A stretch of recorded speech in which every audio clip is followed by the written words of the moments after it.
Well, let's go to Canberra now. Joining us live is the Treasurer, Josh Frydenberg. Treasurer, good morning. Good to see you. Thanks for joining us this morning. So in the last 12 hours or so, the case numbers of COVID have increased in the Northern Beaches around Sydney. What's your reaction to that? Well, obviously the question has never been whether there'll be new cases of COVID-19 across Australia. The question has always been how would we respond to those cases? And we know that New South Wales has been the gold standard when it comes to contact tracing and testing, and we know that their health system has performed admirably through this crisis, which has allowed their economy to remain open. So I think it is premature for borders to be closed. I think the premiers and chief ministers should obviously monitor this situation very closely, but we should also have faith in the New South Wales health system's ability to deal with these new cases, as that has been their proven track record. So are you worried about that, economically speaking, that WA has now imposed restrictions, Queensland's doing the same, Northern Territory, Tassie as well? Well, Pete, we've been consistent in our opposition to closed borders, and we saw in yesterday's mid-year economic and fiscal update that the economy is rebounding back strongly off the back of increased consumption, lower numbers of people on JobKeeper, and people travelling more freely across the country. And we want that momentum to continue, particularly as we go into the Christmas period. We've seen consumer confidence increase in 14 out of the last 15 weeks. The 1 week where there was a bump was when South Australia went into lockdown for those few days. So consumer and business confidence is very much dependent upon our successful suppression of the virus and our ability to deal with these new cases when they arrive. What is the economic impact going to be, though, as far as you can tell at this early stage, with WA imposing restrictions, with Queensland doing the same, and the other states as well?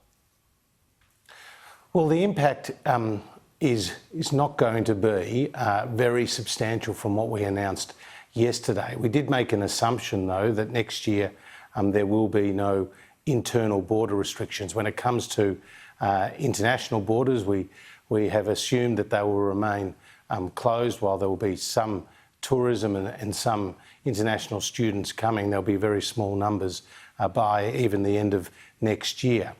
We have always worked on the assumption that there will be a vaccine to roll out by the end of next year, but we do know that Australia has made great progress, and in yesterday's update, the unemployment rate was lower, the growth rate was higher, and the budget had improved from that which was forecast at budget time just 10 weeks ago. And that is really a reflection on our ability, our success in monitoring and suppressing the virus to date. I just want to bring you back, though, to the border restrictions that are being imposed now from WA and Queensland in particular, leading up to the busy Christmas period. It's going to involve a whole lot of travel, a whole lot of cancelled Christmas plans.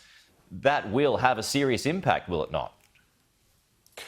Well, again, it's going to disrupt people's Christmas plans, as you say, and many people had been looking forward to a break at the end of the year. Now, states will take the decisions around the borders, but what we have made very clear is that these decisions should be made on the basis of health advice and also the ability of New South Wales to have successfully in the past, over the course of this year, suppressed the virus and put in place their contact tracing and their testing regime. I mean, just yesterday, Pete, they tested thousands of people, and they've worked very hard to try to contain these hotspots. Yeah, but I mean, the Victorian Premier, you were quite critical of, and he was basing his decisions on health advice.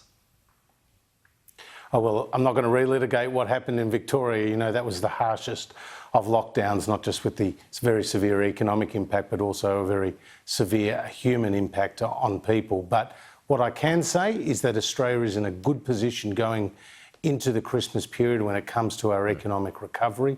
We saw that yesterday. We've seen very strong growth numbers over the September quarter.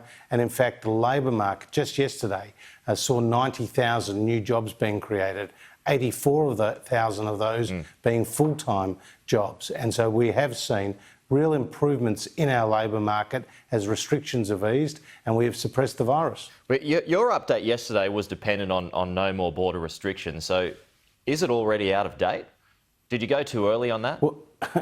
Well, again, that was just a small fraction of the relevant factors playing into yesterday's update. What really drove the improvement yesterday were people coming back into jobs, and we saw 2 million fewer Australians who were on JobKeeper, Pete, in the month of October compared to the month of September. And as I said, we saw a strong labour market performance yesterday with the unemployment rate falling from 7% down to 6.8%. And we know that in previous recessions, it's taken a lot longer for the unemployment rate to get back to the level it was pre-recession. And what we've seen in yesterday's numbers is that the forecast for that to occur now is about 4 years. And that is significantly better than what happened in the 1980s recession when it took 6 years, and the 1990s recession when it took 10 years to get the unemployment rate back from where it started. Okay.